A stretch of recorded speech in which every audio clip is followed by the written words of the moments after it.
My name's Josephine Greenland, and I'm a Swedish-English writer living in Sweden. My short story Compass of the Winds was one of the 10 finalists in the Huxley Competition 2020. It is vaguely inspired by the Rana Plaza tragedy from 2013, where a garment factory building in Bangladesh collapsed, killing well over 1,000 workers, and the real case of a young girl who worked there who survived in the ruins for 17 days. I'd like to thank Literary Taxidermy a lot for inviting me to participate in this live reading, and I hope you enjoy the story. Compass of the Winds. A squat grey building of only 34 stories. Dark slits, no wider than a sewing machine for windows. It rises above the tenement flats, staring down at the whizzing traffic as if confused about how it got here. It does not have a door, but 2 armed guards watching the entrance. A passage the width of a car leads the way into a dim-lit mall crowded with t-shirt shops and market stalls. There is no way around. To reach the stairs at the other side, which lead past the office spaces up to the factory floors, one must weave one's way past the stalls, bumping shoulders of vendors, buyers, and workers hurrying to pick up a packet of biscuits or bel puri before their shift starts. But today the mall is empty. So too the offices on the first 3 floors. Boarded up stalls and dark rooms meet us on our way to the clothes factory, which starts on the 5th floor. What if there are more cracks in the walls? Father asks. Her eyes flick around, scanning the walls and the staircase and the ceiling, wide and frantic like a mouse's. If there is, do you think he will send us home? If the offices and shops have closed, why haven't we? He is our supervisor, a short pot-bellied man with an angry squint and a high-pitched voice. There is no crack, he told us yesterday. A bit of plaster came off is all. If you don't go inside and work, not only won't you get your salary in time, you won't get paid at all. We know what happens when there is no pay.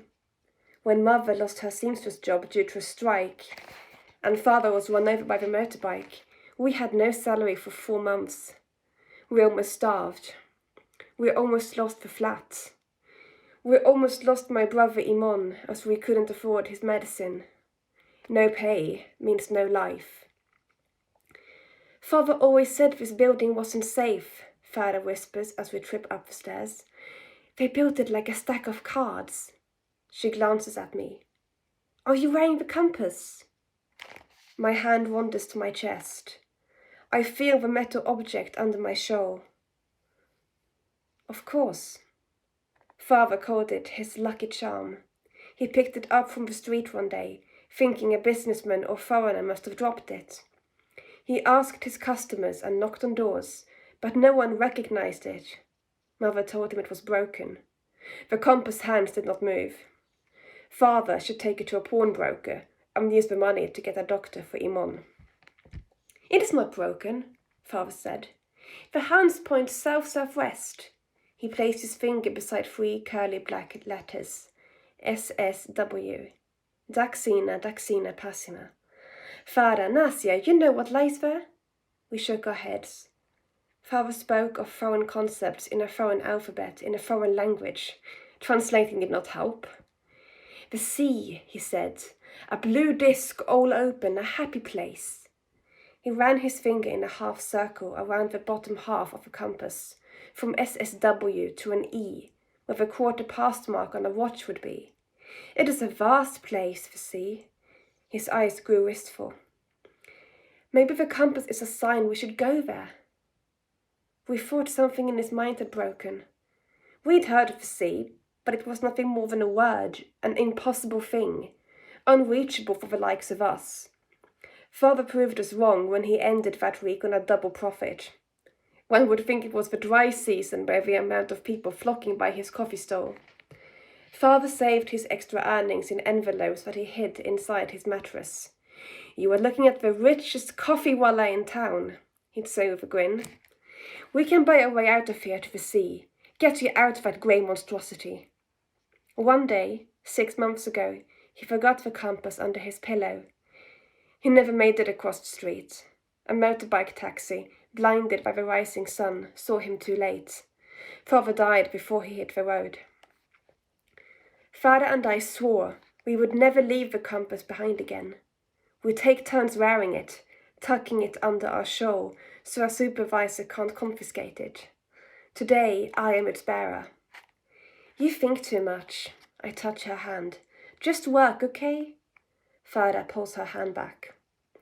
Everyone stares at the crack in the wall as we enter the factory room and take our seats behind the sewing machines.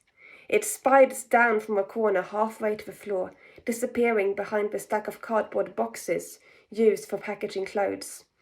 Smaller cracks spread out from it like legs. Our supervisor wanders down the rows, glaring at anyone who's not in position yet. I eat a biscuit before I start. I woke up too late for breakfast. Mother had already left for work. Grandmother was feeding the last morsels of food to Imon, and Father was waiting for me at the door, telling me to hurry. I popped into the 7-Eleven shop on the way here and snatched up the closest packet to hand.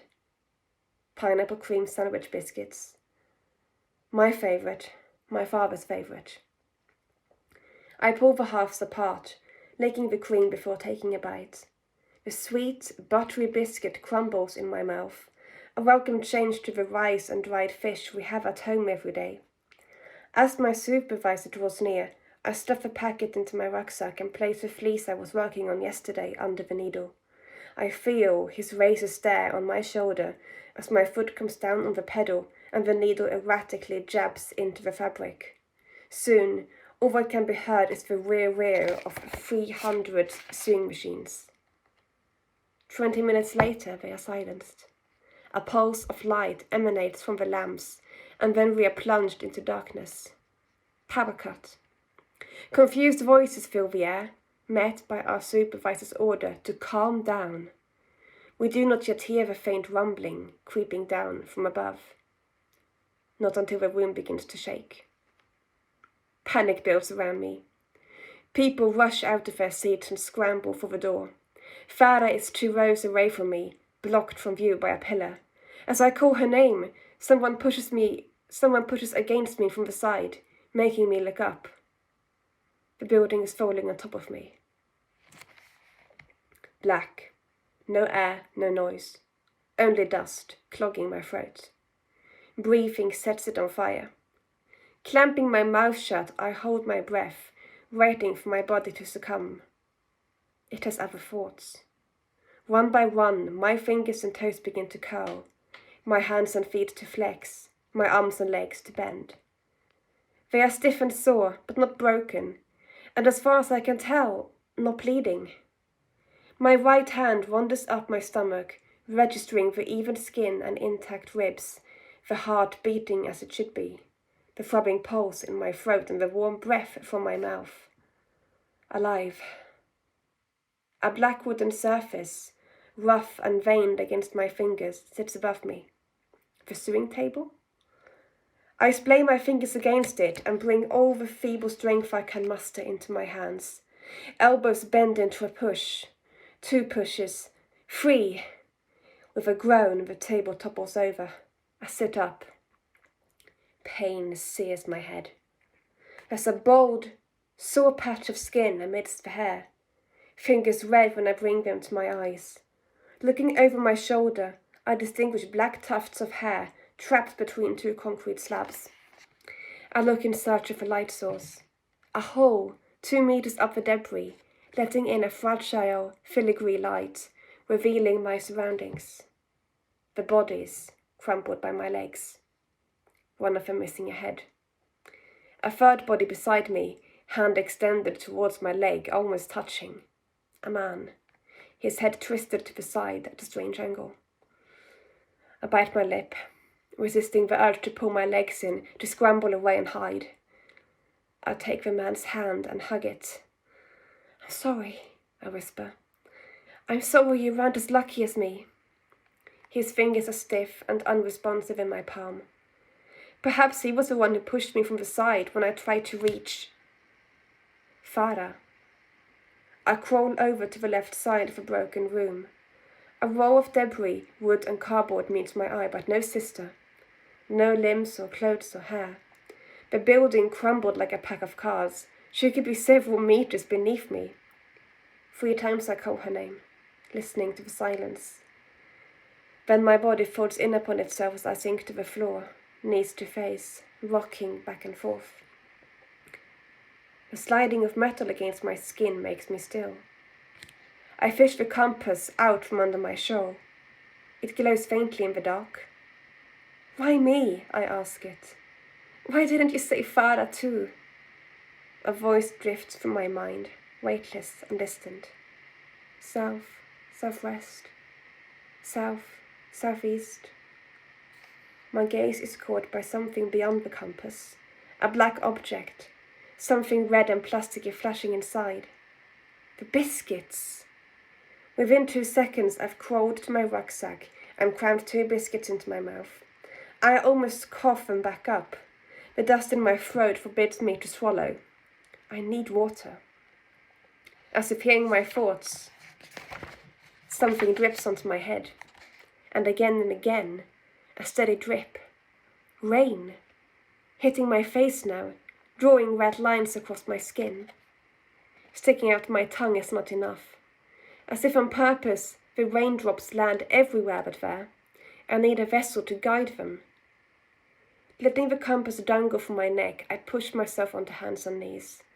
The biscuits may have fired up my brain, but my limbs are still half conscious. 2 crawling steps, and I'm already out of breath. The space I'm in is narrower than I first thought.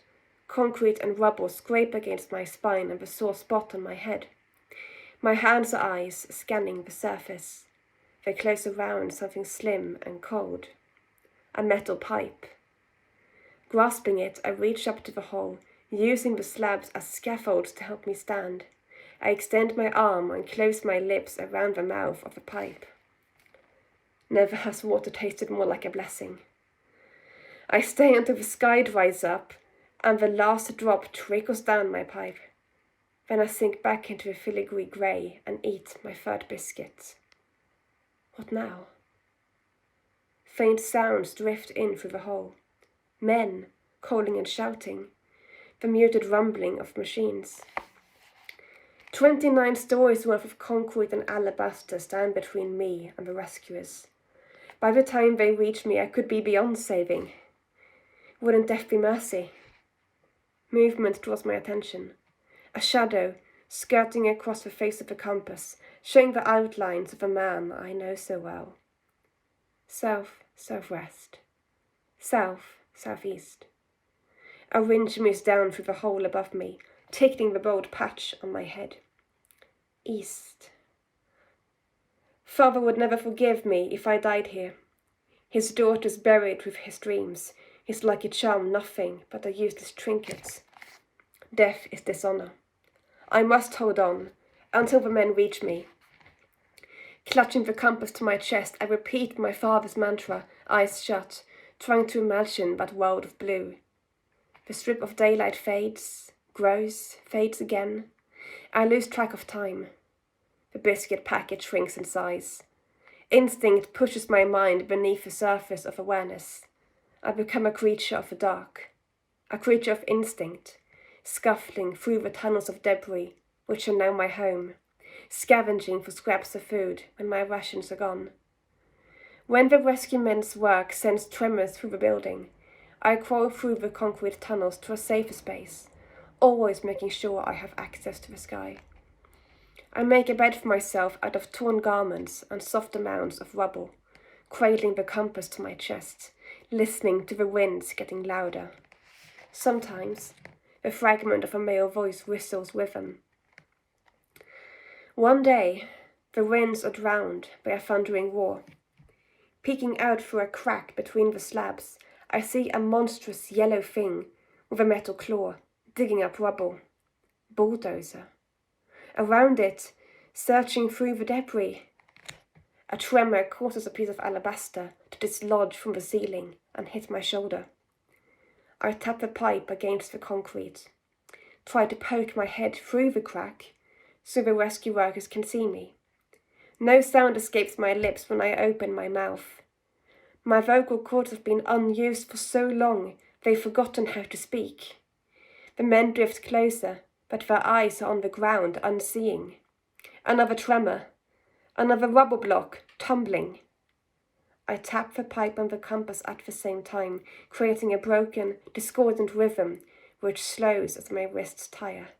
I can't keep this up much longer. Then one of the rescue workers stops dead in his tracks. He stares up in my direction.